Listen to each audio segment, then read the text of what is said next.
I got a strange going on out here. Something just killed my dog. Something killed your dog?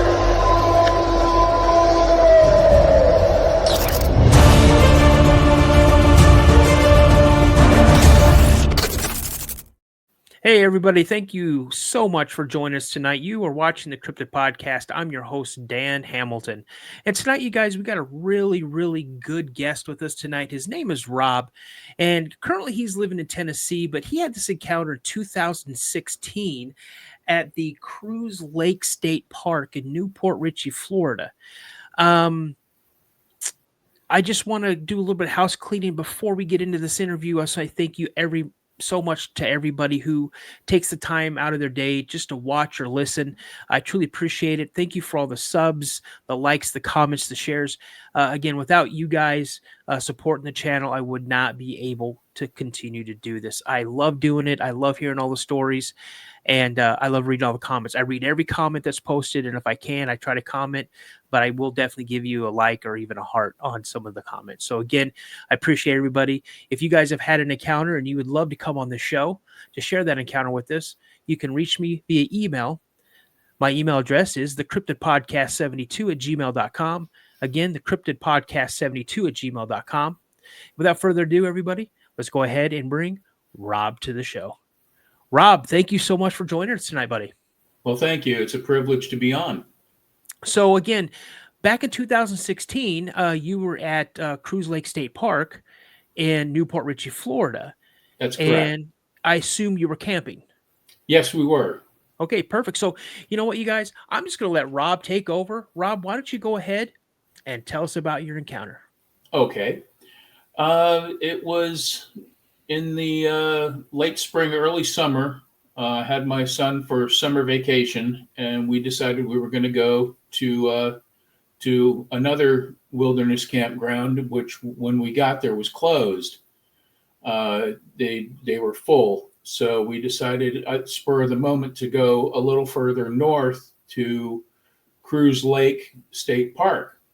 We had never been there before, but we got there and it was remarkably vacant. And we got in without too much trouble, and we had our pick of the campsites. So we picked one that was close to a public convenience.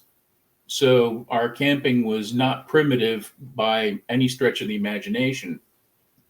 But we got the tent set up, and we had to walk to the campground. That was the only inconvenience. We had to cart all of our stuff by hand to the campsite. We made camp and had dinner. We had hot dogs, baked beans, that kind of thing. Typical camping fare. And at about sundown, we were sitting around and kind of talking amongst ourselves, and the next thing we knew, it was about 9 o'clock at night. It was time for us to just climb into the tent and call it a night. So we did that, and we both fell asleep pretty quick. At about 1 o'clock in the morning, we started hearing banging noises. I didn't really know what it was at the time, but it sounded like somebody was beating a tree with a stick. And at that time, I was not really into the whole lore of Sasquatch or Bigfoot or anything like that. And I was actually kind of annoyed because it was, again, I checked my watch. It was 1:30 in the morning, and I was thinking, who could be doing that this time of the night? And there were no other campers in the campground near us. So I was thinking, maybe I should go outside and see what's going on. So I stepped outside the tent, and that's when I saw that the campground had a visitor. We had some raccoons, and I pretty much shooed them away, but they had already gotten into one of the coolers. So I had taken the contents of the cooler, which were, again, a package of hot dogs, and I just kind of threw it out by the edge of the campsite. So if the raccoons came back, they wouldn't go into our stuff. And I went back to bed, and just about that time, I started hearing this banging again. It was 3 solid knocks, and I thought, well, I don't know who this is, so I'm sat there listening for a minute, and by this time my son was awake, and he was wondering what was going on too. And I told him I really didn't know. And right then we heard 2 loud banging noises, and they were literally tens of feet, maybe 50, 25 feet from our campsite. And they were loud, and it sounded like the wood that was being used to bang against whatever it was, a tree or what have you. It sounded like it was like termite eaten. It actually kind of made a crunching noise when it hit the tree. I presume it was a tree. And there were 2 loud bangs, and then we heard this whoa, and then everything got quiet. Everything. There were no sounds of the forest. There wasn't anything in the trees. We had a faint breeze. Didn't smell anything, but I went outside the tent. I told my son to stay in the tent, and I thought, well, maybe with that whoop, it might have been like a bear. But at the time, I didn't know that bears didn't make whooping sounds. And anything out there would have been maybe a black bear or something. They don't get very big, and you don't see them very often in that campsite. So I was prepared to shoo this bear away, but I got out there, and there was nothing going on. And I turned, and I looked to where the sound came from, and there was just this big black shape. I want to call it a shape. And it was colossal. It was colossal, and it was rocking back and forth really rhythmically. And, I didn't really know what I was seeing, but I certainly knew it wasn't a bear. And I stepped back, and I thought, well, there's no place to run. There's no place to go. It's pitch black, except for the light over the outhouse, and that's the only illumination I had to show that there was a shape. And my first reaction was, I got to get back in the tent and protect my son. And then I thought, what am I going to use to protect him? I don't know what this thing is, but it's not a bear. And I backed into my tent and sat there with my son for a little bit, and everything got quiet. And eventually I got a little bit of bravado and went back outside, and whatever it was that was there wasn't there anymore. But I did notice that the absence of the shape was not there anymore. So there had to be something that was there moving to block out the light from the outhouse in the trees, because now I could see the leaves and the branches and all that. Before I couldn't.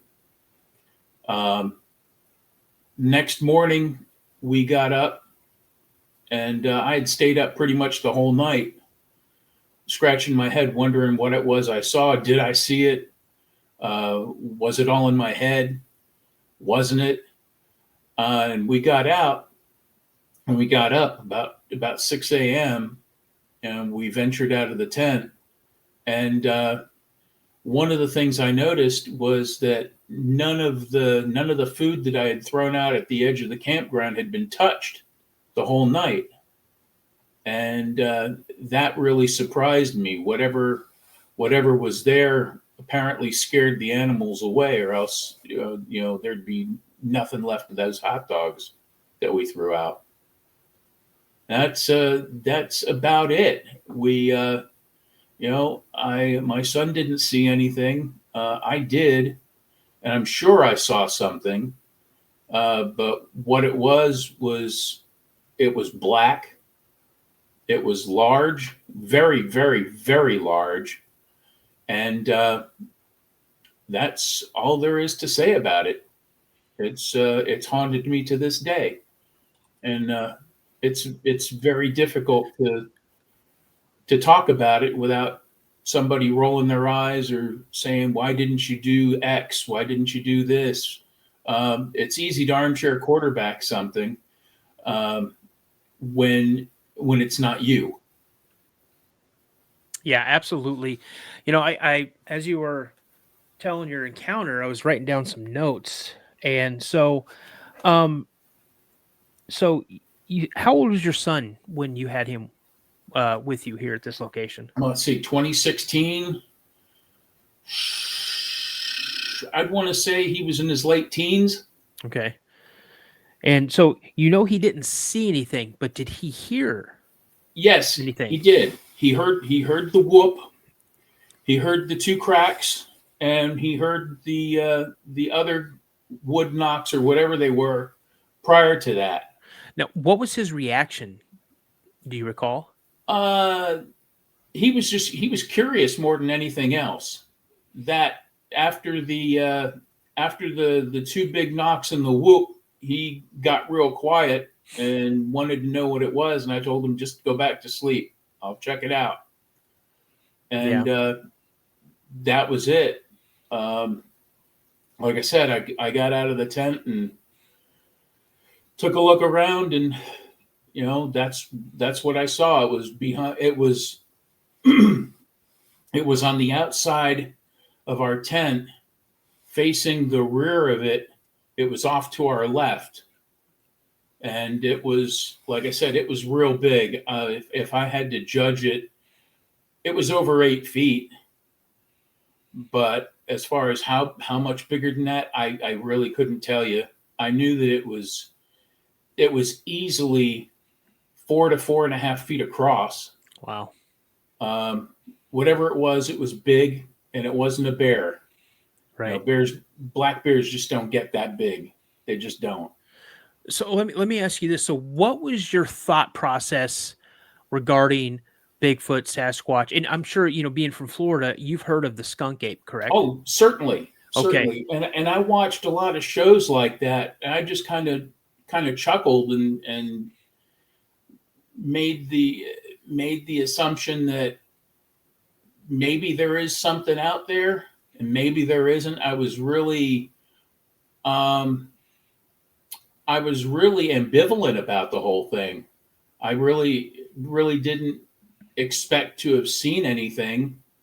I didn't expect to experience anything like that. I just figured the people that experienced those things, they experienced something, whether or not it was whatever these things are, whatever it was is personal to them, and who am I to judge? But I think that the evidence weighs a little more into the favor of a lot of them are hoaxes. A lot of them are just misinterpretations of things up until that time. But since then, I got a healthy respect for what's out there, and I got an extremely open mind. Right. That's fascinating because like you and I were talking before the interview started. I lived in Newport Richey for a little while. And this is how short of a period, or maybe I was just too young to really go out because I lived across the street from my grandparents and my great grandmother, and I lived with my mom and my younger brother.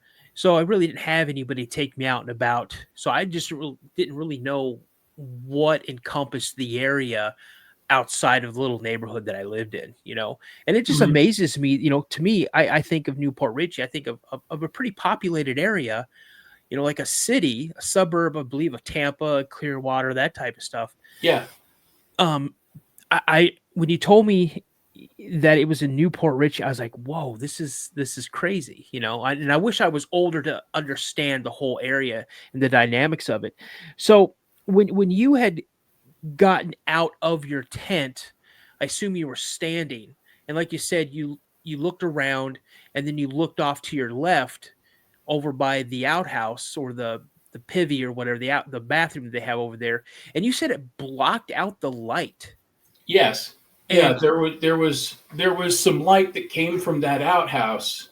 It was like a fluorescent light that was above it, and like I said, I couldn't see I couldn't see fur or anything like that.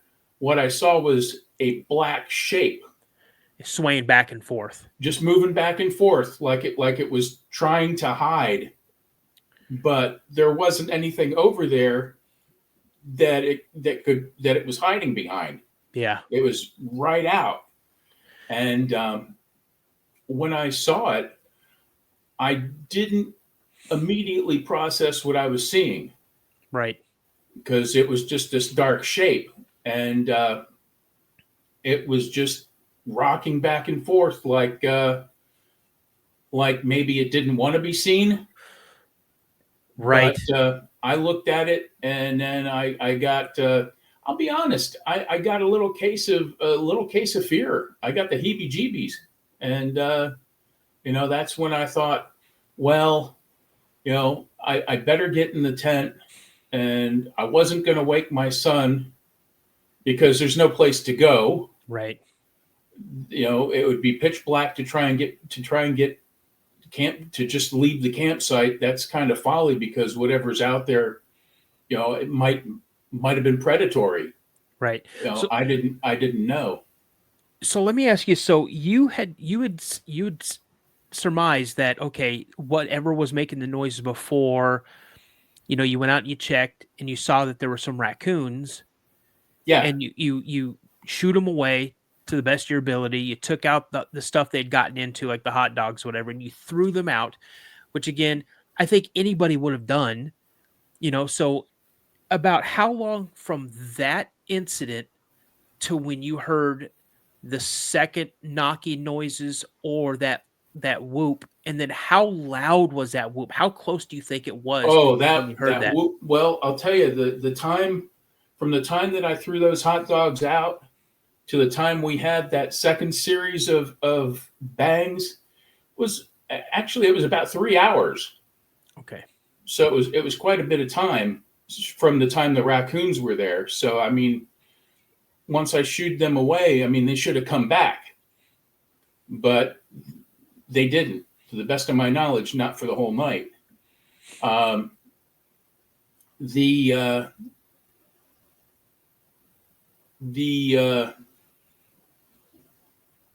what was this? What was the second thing that you had asked me? I'm sorry. About how far do you think this creature was when the whoop came, and then like how Oh, loud was it?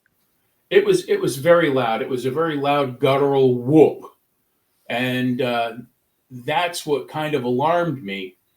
The bangs, they were just irritating, but when we got those bangs and then we heard this whoop, that's when I was thinking, well, maybe this is a bear, and if Yep. it is a bear, it's getting pretty close.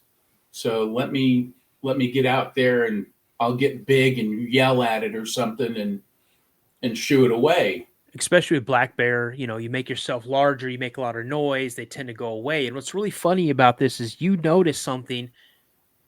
You said it was still, it was quiet. Yeah. And Oh, it was dead quiet. for me, Not even a cricket chirping. see, there you go. Because being a hunter, seeing black bear in the wild, squirrels are still going to run around, rabbits are still going to run around because a black bear is not really considered an apex predator, to, like a rabbit or to a squirrel. But when you get something like what you believe is skunk ape or Bigfoot, Sasquatch, whatever, even the crickets stop because Yeah. they'll feast on anything. So that's amazing. You said it was about 25 to 50 feet away. Oh, absolutely. Man, that is close. It was close enough to scare me. Like I said, I had a moment where I was, what am I going to do? How am I going to protect my son? Where are we gonna go? The only thing I could think of is I got to go back in the tent. Yeah. And that's what I did. And I stayed up for a good, probably, well, it was 1:30, 2:00 in the morning. I guess I was wide awake until about 5:30, and then I started nodding off, and then we got up at 6. Yeah. I remember that because I looked at my watch. When you got up when you got up a few, an hour or so later and got out of the tent, you guys looked around. Did you notice like any depressions, any tracks, any, Yes, we did. We saw what we considered to be a track, actually a couple of them, but we weren't positive about that. And where were those tracks about? Where were they at in conjunction, say, with the outhouse? They weren't anywhere near the outhouse. They were behind the tent. Okay. And we just were looking around for something to prove that I saw what I saw. And my son didn't know what to look for, and I didn't know what to look for.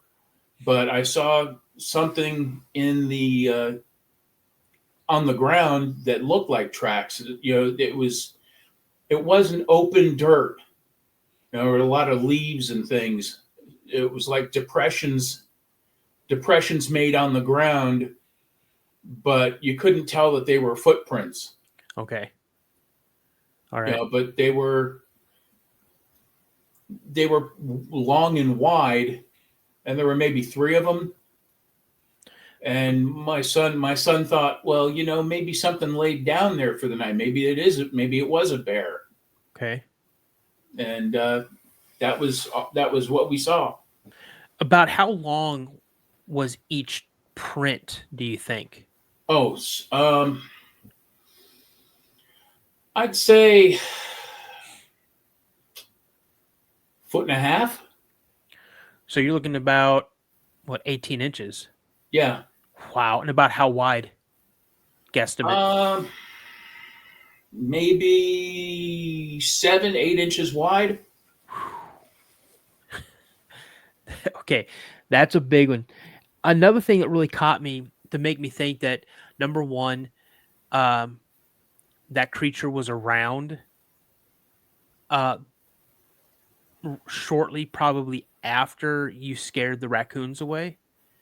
And it stayed around in the area a lot longer than you think it did.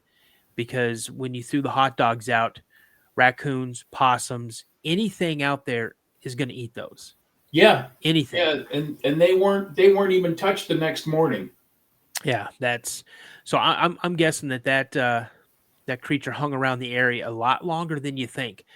I think he let his presence be known. Then he kind of hung back and kind of see what you guys were going to do.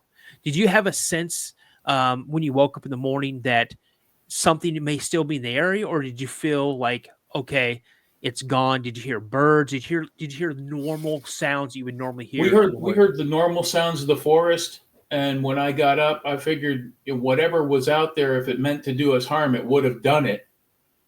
I was relieved that wasn't the case. My son got up, and the first thing that he wanted to know is, what was out there.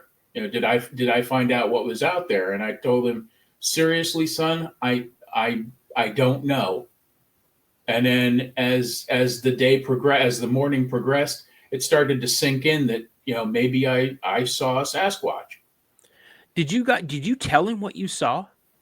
I told him I saw something. I saw something big. I saw something black. And I said, I'm sure it wasn't a bear. And he said, well, let's go look for it. Of course, teenagers being what they are, let's go look for it. And he went out, and he's the one that found the depressions in the ground. That's awesome. And, I thought, that's great, son. That's great. I was more concerned about packing everything up and leaving, to be honest. Yeah. I didn't think anything was around. I figured if it had wanted us, it would have taken us. I think if it was curious, its curiosity was satisfied, and that's really about it. Rob, you may not think that is much of an experience or much of an encounter. I think it's fascinating. It's you and your son, you're out camping in a tent, you're at a state park, you hear noises, you get up, you see this thing swaying back and forth 25 to 50 feet away from you. You go back in, your son says, what was that? Nothing, just go back to bed. Then your son gets all, he gets all crazy. Let's go find it. Let's go look for things. And he finds those depressions. Now, a lot of people are going to ask, well, it's 2016. I'm sure you had a camera on your cell phone, and you already answered that question. What your mindset was? Your mindset was, I need to pack this stuff up, and we need to get out of here. Yeah. And the way you're describing how your son was super excited. Let's go look for stuff, not thinking, let's do this. And I could tell you right now, once you encounter something like this, could I have taken pictures? Yeah, I could have when I was 12, but I was under the standing rule, if it's not yours, don't touch it. Right. But in each encounter that I've had, and each encounter that I hear other people have, if you probably have about 25% of the people who are ready to take pictures, take video, take audio when you have a happenstance encounter. And so I find your encounter super believable, super fascinating. Well, I'll tell you something about pictures. When you think of it, unless you're in that moment, you can't armchair quarterback anything. And in my case, I didn't think about taking pictures. But the biggest thing on my mind was if what I'm seeing is what I'm seeing, what am I going to do with my son? Mm-hmm. That was the biggest concern. And then it was, what am I going to do for myself? Yep. And that was just the biggest thing for me. Think about this. So you get out and you see this thing 25 to 50 feet away. You get your camera out and you take a picture. A flash goes off. What do you think that thing's going to do? Oh, I couldn't even begin to tell you. My guess, not something good. No, not something good. So I think you made the right decision. Again, your mindset was not, I'm going to take a picture of this. You immediately went to your son, and I applaud you for that. So let me ask you this. So before this encounter, what were your thoughts of Bigfoot?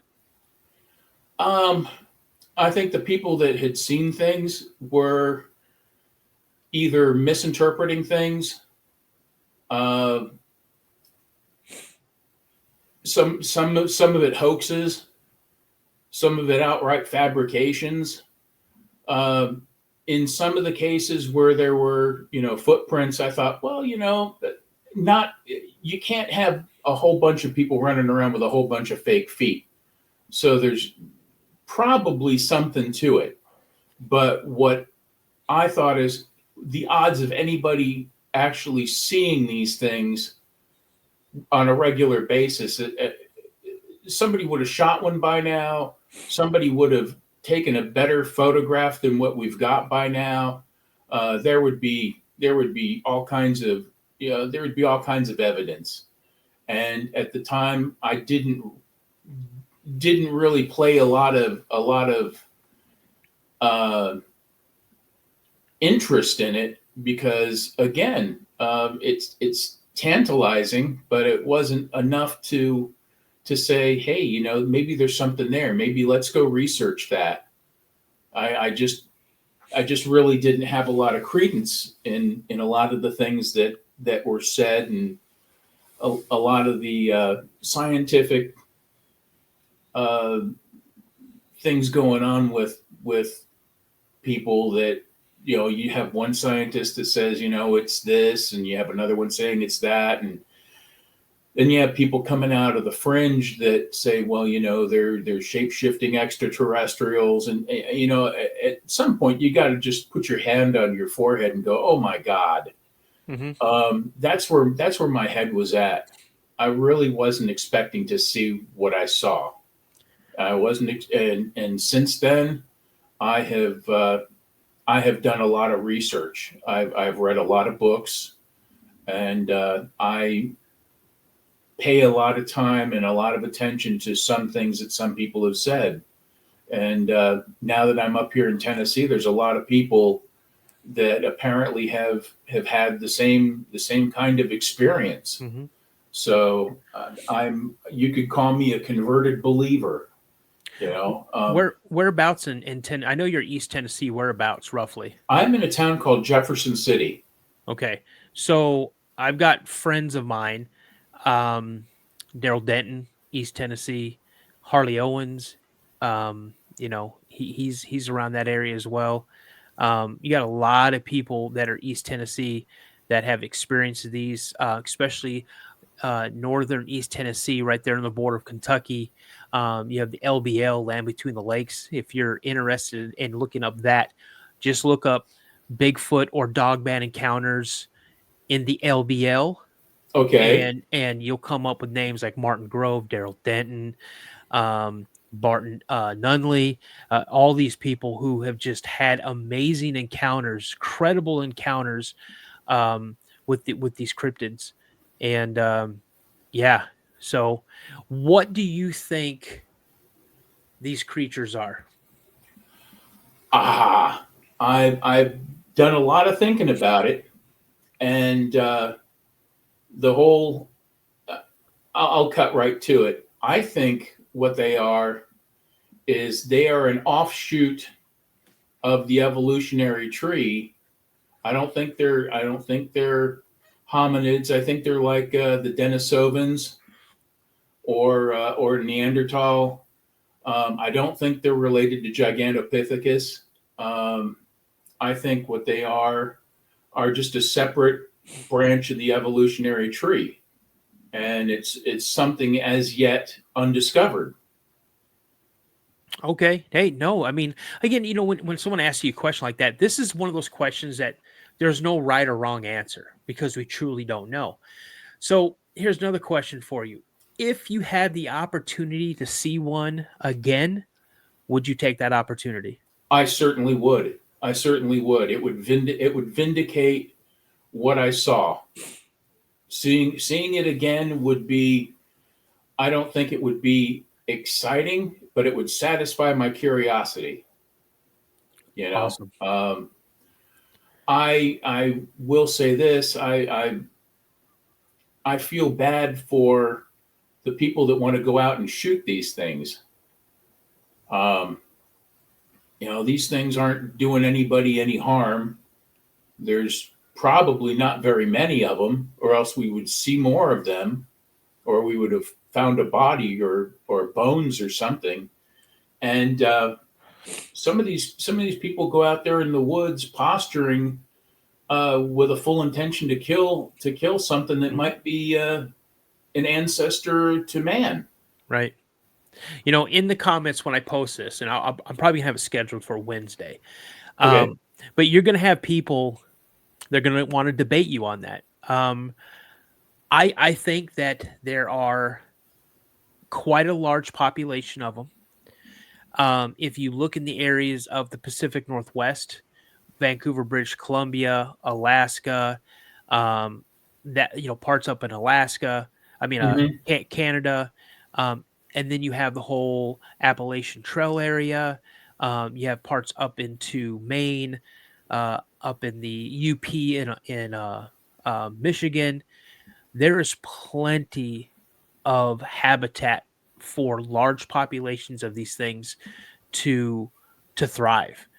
Um, I know down south, what we call, it depends. Like in Florida, skunk ape, Tennessee, boogers, wood boogers, West Virginia, same thing. Oklahoma has some. Texas, East Texas is a hot spot for them as well. And from what I understand, there's multiple different types of them. From everything that I've read and things that I've been told by other people who have had some pretty substantial encounters. Um, some are nasty. Mm. Seems like the ones down south have no time for us. Um, my last encounter was in 1992 in Tennessee when I lived in Millington, Tennessee, is in Shelby County. And I'm not going to say where it was at. One of my listeners uh, pinpointed where it was. Um, it was such a bad encounter. It was one with my little brother that I will never go deep in the woods again. I will never go off trail. If there is a defined path for me to follow that's going to get me from point A to point B where I want to go, I'm going to stay on Right. that path. I will not go off that path. And if that path for some reason is closed for whatever reason, I'm turning back around and I'm going back to the parking lot, get my car, and I'm going to leave. It it really ruined me going off into the deep woods like I used to. I'll never do it again. I'm 53 now. This happened in 1992. This is when I was 20 years old. I'll never go out deep in the woods again. Well, in my case, we would have had to have hiked to the car. Um, and the one thing about this campground is it's close to another campground, JB Starkey Wilderness Park. And according to my research, I went on the BFRO website, and they had 2 encounters at this JB Starkey, and that's in Port Richey as well. Yeah. And I sort of had a thought where we were at. It's almost to the center of the state. Mm-hmm. It's that far. It's that far into the state that you start getting into the undeveloped areas of the state. Yep. So there's probably plenty of room for these things to live, but I think they're kind of nomadic. Oh yeah, for sure. I don't really think that they sit around too long in one spot, because if they did, again, it'd be more people than me seeing them. Oh yeah. Well, I mean, if you look, Washington State leads the charge in reported sightings. I'm sure they probably lead the entire world in total sightings, whether they're reported or not reported. Because you have to look, there's hundreds of millions of acres of land that Yeah, very few people has ever seen, if any, up in the Pacific Northwest. And then you have areas all along up and down the Appalachian Trail, the Ozarks, things like that, that are still pretty remote and pretty unexplored. So, um, do you have any words of advice to anybody out there? keep an open mind. Keep an open mind. I'm certain there's some people that are going to poo-poo my story, they're going to try and pick it apart. I really don't care. Well, that's not true. I do care, because Right. it's like seeing a flying saucer. Nobody wants to be the only one. That's right. In my son's case, he keeps pretty tight-lipped about the whole thing, because he doesn't want to have the eyes roll. He doesn't want to have the ridicule. And in my case, I don't want to be the only guy. Yeah. And but I know what I saw. I saw what I saw. Yep. and nobody's going to tell me that I didn't see it. Well, you're definitely not the only guy. And it took me 33 years to come forward with my story. So, it was a good long while, because I tried to talk about it before, and I get the eye roll, I'd get the laughter, I'd get the name callings and things, and it's just like, I don't want to deal with this. But then, finally, invention of the internet, YouTube and other things, websites, BFRO, all this type of stuff, Right. all these TV shows. And I'm like, you know what? I know I'm not the only one. I've seen that. I've heard that. I've smelt that. I've experienced that. Yeah, it is what it is. So, but hey, if you just want to hang out in the lobby when we close this out, I could talk to you for just a couple more minutes, if that's all right. Sure. All right. So everybody, that's our show for tonight. I just want to say again, thank you so much for coming on, spending your time with me and my guest. Whoever my guest is tonight, it's Rob. Listening to his tale, listen to his story, his encounters. Remember, guys, this is a safe place for all of my guests. This is a safe place for all of my viewers to even leave comments in the chat. I want to be the keeper of your stories. So again, if anybody out there has had any type of an encounter and you'd like to come on the show and share your encounter, you can email me at thecryptidpodcast72@gmail.com. It's scrolling across the screen right now. Again, thank you so much for your time. As my buddy Josh says from Mysteries Unknown, stay prayed up. And as I like to say, remember, a legend always begins with a sighting. You guys have a wonderful night, and I'll talk to you soon. I got a strange going on out here. Something just killed my dog. Something killed your dog?